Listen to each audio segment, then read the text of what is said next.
شوکت جو ہے وہ ہمیں اپنی جان سے بھی زیادہ پیاری ہے، عزیز ہے، اپنی شان ہے اس کے دم سے یہ ہے آن ہماری، یعنی اس دنیا میں اسی کی وجہ سے دنیا میں ہماری پہچان ہے۔ اپنے وطن کے پھول اور شبنم ایک ہیں ہم ایک ہیں، جی یعنی جس طرح پھول اور شبنم مزاج کے اعتبار سے بالکل مختلف ہیں، اسی طرح سے لیکن وہ ملتے ایک ہی جگہ پہ ہیں، اسی طرح سے ہم بھی زبان و اعتبار کے لحاظ سے مختلف ہونے کے باوجود ہم ایک ہیں اور متحد ہیں۔ اس پرچم کے سائے تلے ہم ایک ہیں ہم ایک ہیں، یعنی اس جھنڈے کے سائے میں ہم جو ہیں وہ سب متحد ہیں۔ سانجھی اپنی خوشیاں اور غم ایک ہیں ہم ایک ہیں، یعنی پاکستانی ہونے کے ناطے ہم سب کی خوشیاں دکھ درد جو ہے وہ ایک ہیں۔ اس پرچم کے سائے تلے ہم ایک ہیں ہم ایک ہیں، اس پرچم کے سائے تلے ہم ایک ہیں ہم ایک ہیں، یعنی اس پاکستانی جھنڈے کے سائے میں ہم سب متحد ہیں۔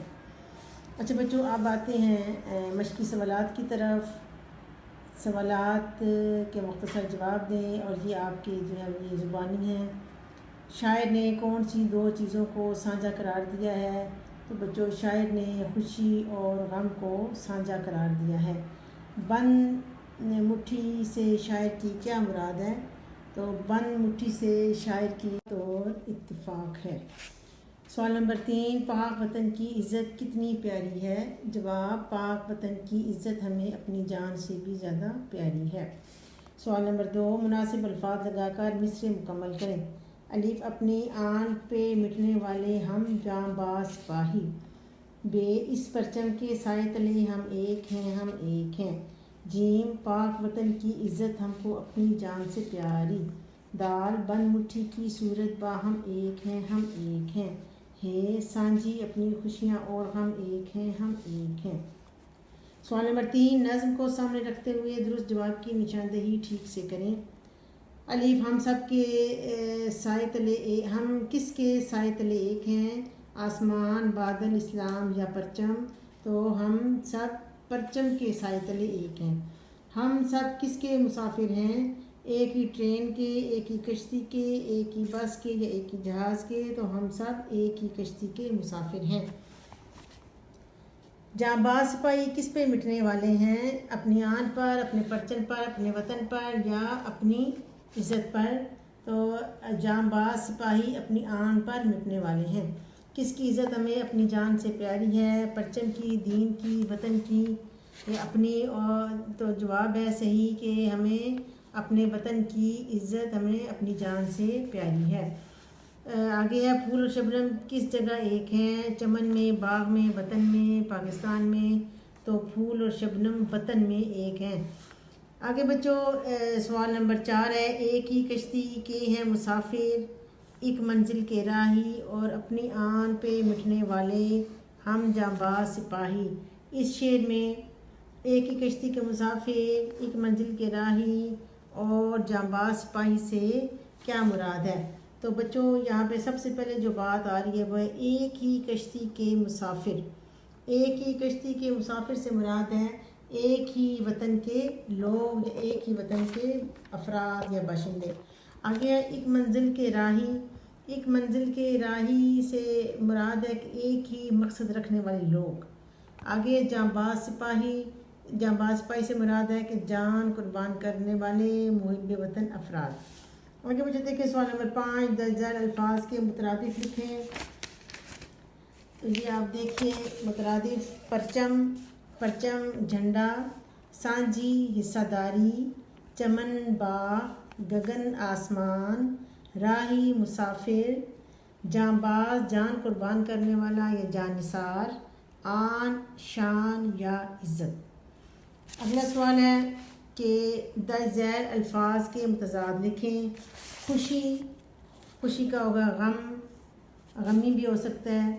پھول، کانٹا یا کانٹے، پاک، ناپاک، عزت، ذلت، تلے، اوپر، سایہ، دھوپ۔ آگے بچوں سوال ہے کہ درج ذیل الفاظ کا تلفظ اعراب سے واضح کریں۔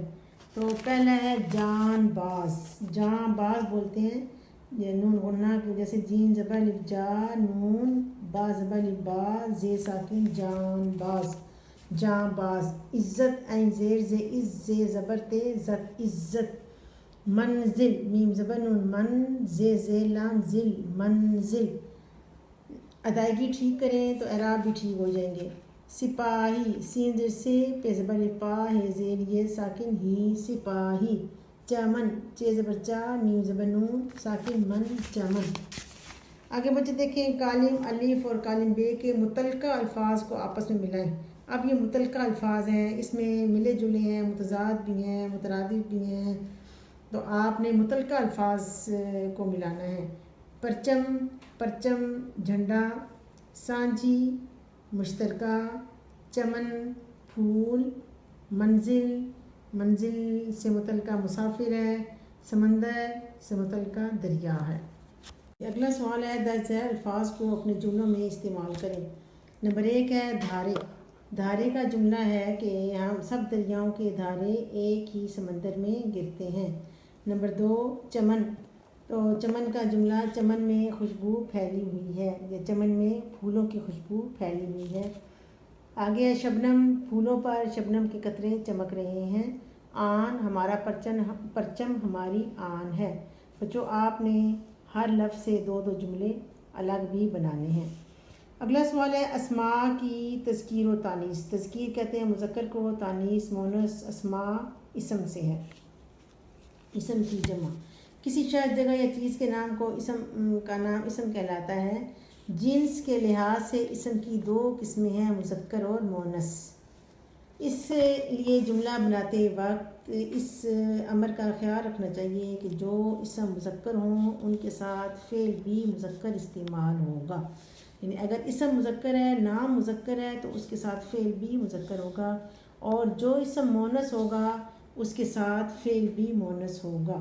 مثلا دیکھیں الف ہے میں نے اخبار پڑھا، اور بے ہے ہم نے روٹی کھائی۔ اب پہلے جملے میں اخبار چونکہ مذکر ہے اس لیے اس کا فعل بھی مذکر آیا ہے، اسم مذکر ہے لہذا فعل بھی مذکر آیا ہے، اور دوسری مثال میں روٹی مونث ہے اس لیے اس کا فعل بھی مونث آیا ہے۔ تو بچوں آگے آپ اسی کو مثال کو مد نظر رکھتے ہوئے مدنظر جملوں کو درست کریں۔